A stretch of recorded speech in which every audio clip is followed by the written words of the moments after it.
ناظرین 1227 عیسوی کی بات ہے کہ 46 لاکھ مربع میل پر پھیلی ہوئی منگولیا سلطنت کا بانی اور حاکم ایک جنگ میں گھائل ہونے کے بعد گھوڑے سے گر کر ہلاک ہو گیا، جس کا نام تموجن یعنی چنگیز خان تھا۔ چنگیز خان کی موت کے بعد طلئی خان سلطنت منگولیا کا حاکم بنا، جو چنگیز خان کا سب سے چھوٹا اور لاڈلا بیٹا تھا۔ 2 سال بعد طلئی خان کی زہر سے موت واقع ہو جانے کے بعد اقتدار اس کے بھائی اوکتائی خان کے پاس آیا، جو 17 سال حاکم رہا۔ پھر 1246 عیسوی میں اس کی موت کے بعد چنگیز خان کی سلطنت اس کے پوتوں کی لڑائی میں کئی چھوٹی چھوٹی حکومتوں میں بٹ گئی، جن میں سے ایک ایل خانی حکومت تھی، جسے ایل خانی سلطنت کہا جاتا ہے، جس کا مرکز ایران تھا اور وہ مغربی ایشیا تک پھیلی ہوئی تھی۔ اس سلطنت ایل خانی کا پہلا حاکم طلئی خان کا بیٹا ہلاکو خان تھا۔ 1265 عیسوی میں ہلاکو خان کی موت کے بعد اس کے بیٹے اباقا خان نے اقتدار سنبھالا، جو 1282 عیسوی میں اس کے بھائی تیکو دار خان کے پاس آیا۔ ناظرین، تاریخ کا ستم دیکھیے کہ اسلامی دنیا کو ظلم و ستم سے تاریکی کے اندھیروں میں بھیجنے والے ہلاکو خان کا اپنا ہی بیٹا تیکو دار مسلمان ہو گیا اور اپنا نام احمد رکھا، لہٰذا ایل خانی سلطنت میں لڑائیاں شروع ہو گئیں اور احمد تیکو دار کے بھتیجے یعنی اباقا خان کے بیٹے ارغون خان نے اپنے چچا کے خلاف قبول اسلام کے بعد محاذ کھول دیا۔ ارغون خان جنگ ہار گیا، لیکن بعد ازاں تاتاریوں نے اس کی تیگی قوت بڑھائی تو احمد تیکو دار کو شکست دے کر گرفتار کر لیا گیا۔ پھر ارغون خان حکمران بن گیا اور چند ماہ بعد احمد تیکو دار خان کو شہید کر دیا گیا۔ ناظرین، اب ہم اس کمانڈر کا ذکر کریں گے جو کرولش عثمان سیزن 2 میں عثمان غازی کا سب سے بڑا منگول دشمن بن کر ترکوں کے خلاف لڑے گا۔ ارغون خان نے 1284 عیسوی میں اقتدار پر قبضہ جمانے کے بعد اپنے بھائی گیہاتو خان کو اناطولیہ کا گورنر مقرر کر دیا، لیکن گیہاتو خان ایل خانی سلطنت کا حاکم بننا چاہتا تھا۔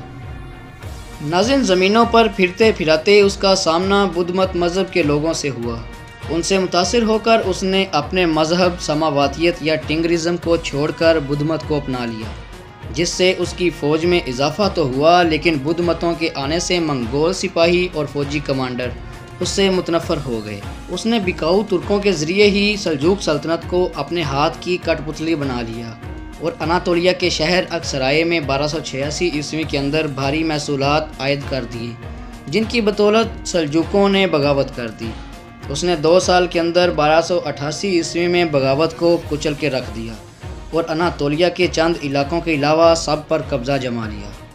ناظرین، گیہاتو کی دشمنی نہ صرف ترکوں سے تھی بلکہ اس کی اپنی فوج کی صفوں میں بھی دشمن موجود تھے، لیکن وہ اناطولیہ کی فتح کے بعد آہلت کی طرف گامزن تھا کہ 1291 عیسوی میں اس کا بھائی ارغون خان دم توڑ گیا۔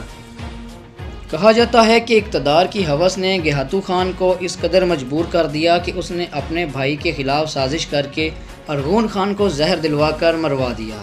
1291 عیسوی میں بھائی کی موت کے بعد اس نے خود کو ایل خانی سلطنت کا حاکم ہونے کا اعلان کیا تو باغیوں نے سر اٹھانا شروع کر دیے اور مختلف علاقوں سے اکٹھے ہونے والے سونے اور چاندی کے سکے راہزنی سے غائب کروانا شروع کر دیے، جو وہ بطور محصولات لیا کرتا تھا۔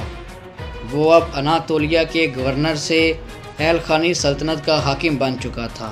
اب ایک طرف اس کی فوج میں باغی تھے، جبکہ دوسری طرف 1292 عیسوی میں اوغوز ترکمان عثمان خان اول ابن ارطغرل غازی نے اناطولیہ کے بازنطینی علاقوں کی فتح کے بعد منگول زدہ سلجوق سلطنت سے بغاوت کا اعلان کر دیا تو گیہاتو خان 1292 عیسوی میں آذربائیجان پہنچ چکا تھا، جہاں سے وہ واپس ترکوں کی بغاوت کو کچلنے کے لیے اناطولیہ کی طرف بڑھا۔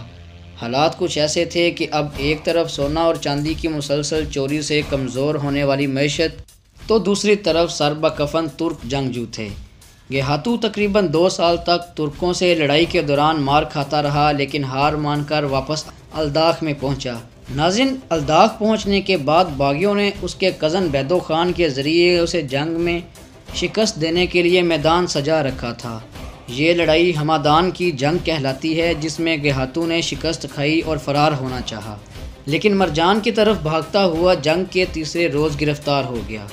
ناظرین، کچھ مورخین کا خیال ہے کہ حکومت کی کمزوری کی وجہ پیسہ چوری نہیں بلکہ سلطنت میں پھیلتا ہوا وبائی مرض تھا جس سے تجارت رک گئی، لیکن اگر صرف یہی وجہ ہوتی تو گیہاتو جیاچاؤ نامی کرنسی کاغذ کی شکل میں متعارف نہ کرواتا، جس سے سونے اور چاندی کی قیمت مٹی میں مل گئی تھی۔ بہرحال وہ ہر طرف سے ناکام ہوا اور 1295 عیسوی میں مارا گیا۔ اگر آپ کو ہماری آج کی ویڈیو پسند آئی ہو تو لائک اور چینل کو سبسکرائب کر دیں۔ بہت شکریہ۔